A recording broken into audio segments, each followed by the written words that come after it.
Welcome back, pirates and adventurers, to another thrilling breakdown of One Piece, packed with elusive Easter eggs and hidden gems waiting to be unearthed. In the previous episode, the Straw Hats were sailing the high seas, deep in discussion about Luffy's ambitions to become the king of the pirates. Robin, Jinbei, and Chopper weighed in, highlighting the importance of finding the poneglyphs to unlock the secrets of the world. But that wasn't all.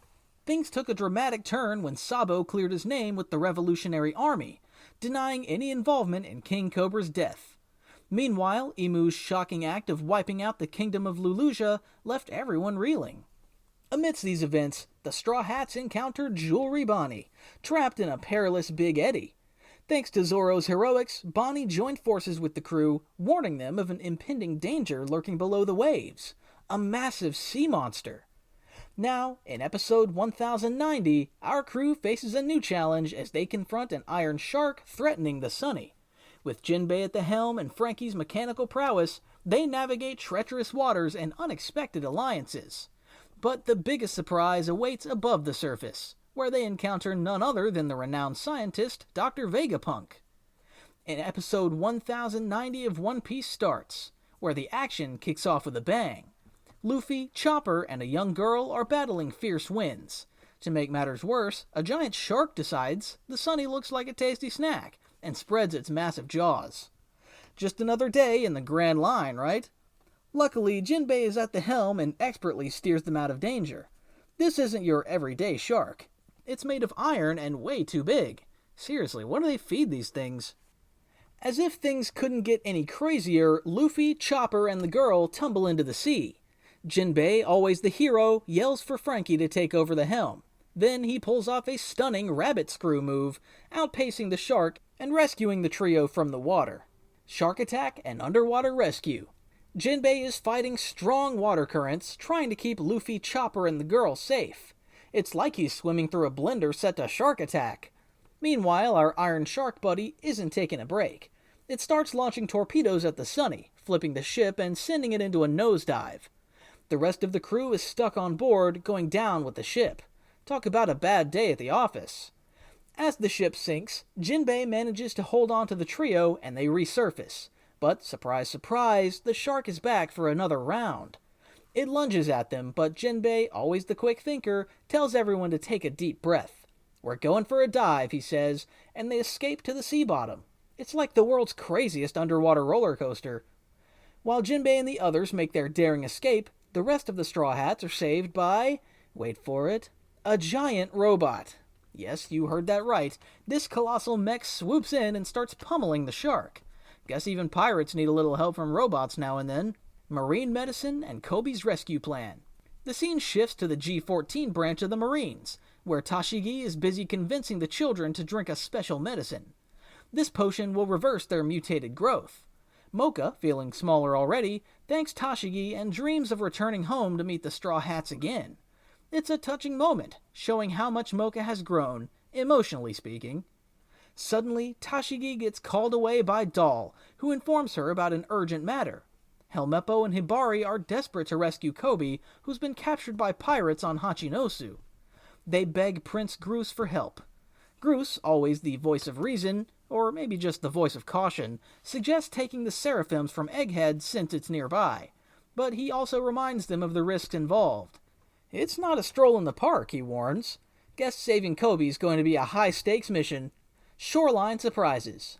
Meanwhile, Luffy, Chopper, Jinbei, and the girl, who reveals herself to be Jewelry Bonnie, find themselves on the shore of a mysterious island. Surprise, she's not a child, but an adult.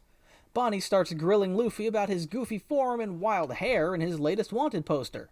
Luffy, being Luffy, gives a silly reply, making Bonnie question if he's really an emperor and why Jinbei's hanging out with him.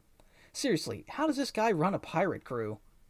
Their stomachs start growling louder than a sea king, so Luffy suggests finding a restaurant. But Bonnie bursts his bubble, saying there aren't any, because they're on Egghead Island, a government territory. Luffy's face falls faster than a lead balloon. Then Bonnie drops the bombshell. Vegapunk lives here. Luffy's eyes light up like a kid in a candy store. He's heard of Vegapunk before. Bonnie mentions she has business with the legendary scientist, adding a new layer of mystery. So, while Luffy dreams of finding some grub, Bonnie's revelation makes you wonder what kind of craziness awaits them on Egghead Island. Knowing Luffy, it's bound to be a wild ride with a side of laughs. The mysterious Dr. Vegapunk. Meanwhile, above the surface, a mysterious woman pops out of the giant robot. She sports mid-length light brown hair and a quirky earpiece with an antenna. She's donning a snazzy pink jumpsuit labeled Punk 02, topped with a stylish purple hooded coat and funky red aviator helmet. Oh, and don't forget those futuristic boots at her feet. Looks like she's ready for a fashion show, or a futuristic battle. Frankie, ever the gentleman, thanks her for saving them from the mecha shark's clutches. But, hold on to your hats, she drops a bombshell. This girl reveals that the mecha shark had some serious programming issues, and saving pirates wasn't exactly on her to-do list. And here's where things get really interesting. She reveals her allegiance to the world government and introduces herself as none other than the world-famous scientist, Dr. Vegapunk. You could practically hear the crew's jaws hit the deck. Yep, the same Vegapunk who's a household name among scientists and pirates alike. Easter eggs. While manga readers are already well aware of Vegapunk's identity, for those who only watch the anime, it's a roller coaster of confusion, especially as Vegapunk was all but rumored to be a seasoned old guy. However, here, a woman is claiming to be Vegapunk. Talk about turning the rumor mill on its head. However, when she started talking, the woman used certain speech patterns typically associated with old men. It's like expecting to hear cutting-edge scientific theories and getting Grandpa's wisdom on how to bake the perfect pie crust instead. As all seasoned fans that within the One Piece world, Vegapunk's scientific expertise and technological advancement is known to be absolutely unparalleled, to the point where he was stated to be 500 years ahead of anyone else. Imagine trying to catch up with someone who already knows what gadgets your great-great-grandkids will be using. At one point, Vegapunk ate the brain fruit, which allows his brain to store an infinite amount of information. His list of researches and scientific achievements is never-ending. Among his creations are the mighty Seraphim cyborgs, living weapons that combine the lineage factor of the former warlords with the powers of the godly Lunarian race. These are his latest masterpieces, showing just how far ahead of his time he truly is. In reality, Vegapunk is a 65-year-old man. However, this doesn't make the young woman's claim in One Piece episode 1090 a lie. In fact, it's entirely true. She is Vegapunk too. No, Grandpa's not losing it. He really is a genius scientist and a young woman at the same time. It's like Vegapunk took multitasking to a whole new level, managing to be both an elderly genius and a stylish young woman. In the past, the brilliant scientist decided to split his being into 6 different people, known as his satellites.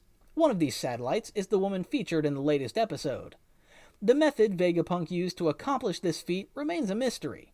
Even though they are 6 distinct individuals, each satellite introduces themselves as Vegapunk and embodies a specific trait of his personality. Since splitting his being, Vegapunk's original body has been known as the Stella. It's like Vegapunk decided that one genius wasn't enough and created a whole team of himself. Imagine having 6 versions of you to tackle your to-do list. Now that's some next-level delegation. This makes the scientist a conglomerate formed by 7 individuals. Vegapunk's original body, Stella. Punk 1 is Shaka, signifies Vegapunk's sense of justice. Punk 2, Lilith, signifies Vegapunk's sense of evil.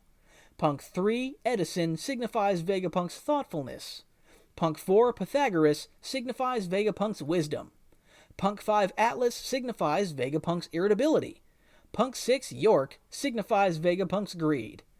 It's like Vegapunk created his own superhero team, each with their own unique power and personality trait. Imagine the team meetings. Shaka is probably lecturing everyone on ethics, Lilith is plotting some mischievous scheme, Edison is lost in deep thought, Pythagoras is spouting wisdom like a walking encyclopedia, Atlas is grumbling about something trivial, York is trying to hoard all the snacks. But that was it for today. We'll dive deeper into the story of Dr. Vegapunk and Lilith, but that will happen in our next video, where we'll be recapping episode 1091 of One Piece. No doubt, episode 1090 of One Piece delivered non-stop action, surprises, and a dose of Dr. Vegapunk's genius. But the adventure doesn't stop here. With Vegapunk in the mix, who knows what incredible technologies and challenges lie ahead for Luffy and his crew. One thing's for sure, Wherever they sail next, it's bound to be an epic journey filled with laughter, danger, and friendship. So, join us next time as we set sail once more with the Straw Hats on their quest for the ultimate treasure and the title of Pirate King. Don't forget to like, subscribe, and hit that notification bell for more thrilling recaps and updates from the world of One Piece. Until next time, stay tuned and may your sails be filled with adventure.